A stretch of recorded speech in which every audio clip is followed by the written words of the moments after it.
Marcia, first I want to thank you so much for speaking to us about your time at St. Mary's. Yeah, of course. Thank you. Marcia, you were a nurse at St. Mary's, is that correct? Yes, from 2002 until 2013. Do you mind telling us about your experience there as an employee? No, I don't mind. For the first 8 years of my employ, St. Mary's was a fantastic place to work. The administration and the staff were deeply invested in the quality of patient care at that time. The family members of our patients would often tell us how grateful they were when they visited the patients. Even the ones without the ability to communicate seemed quite happy.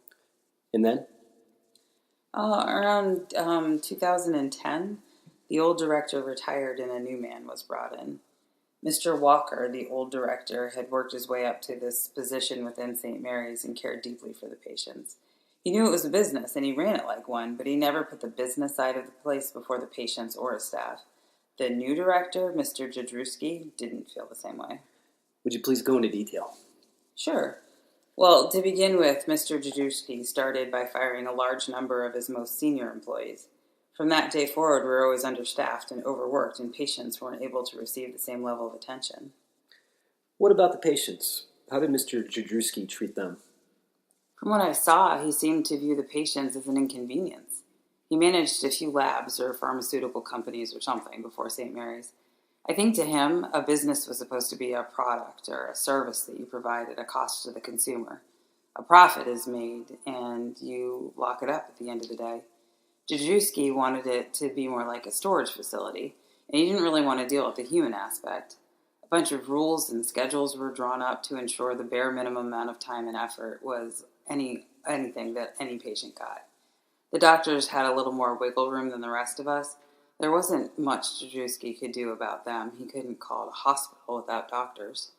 Speaking of doctors, did you ever work with the man who our daughter was in the care of at the time of her death, Dr. Goodman? Not directly, but our paths crossed a few times in my final years at the institution.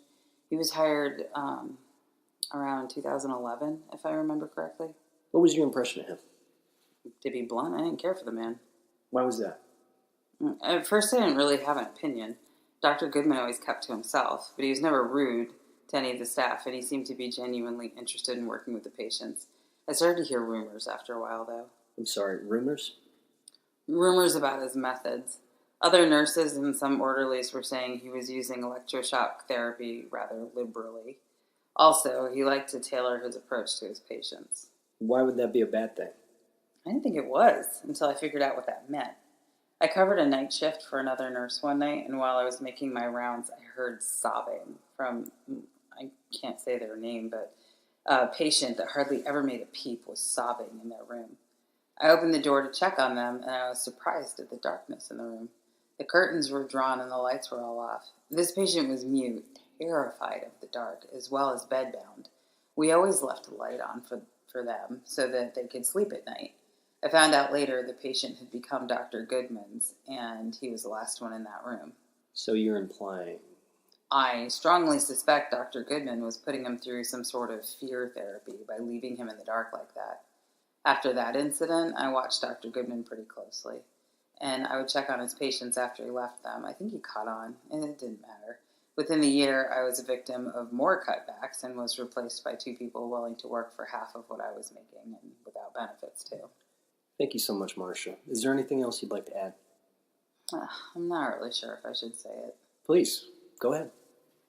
Okay, I'm sorry, but after reading Dr. Goodman's statement about what happened the day Elizabeth drowned, something just feels off about it. Everything was a little too coincidental. He got lost.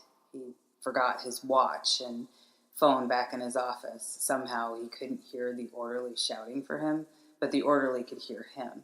And then he appeared back at the pond right after Elizabeth drowns. I used to walk back there. It's been a few years, but if anyone were to go back and look at the map of the pond at St. Mary's, they'd see it doesn't make sense, and they would more than likely find evidence that Dr. Goodman is lying. Thank you, Marcia. Maybe we or someone looking to help can take a look at the map you described and let us know if they find any evidence if Dr. Goodman's account adds up. We'll include a link at the bottom of this file and encourage people to look for themselves. Thank you so much for coming. Oh, it's nice to talk to you. I'm very sorry for what you've gone through. Thank you.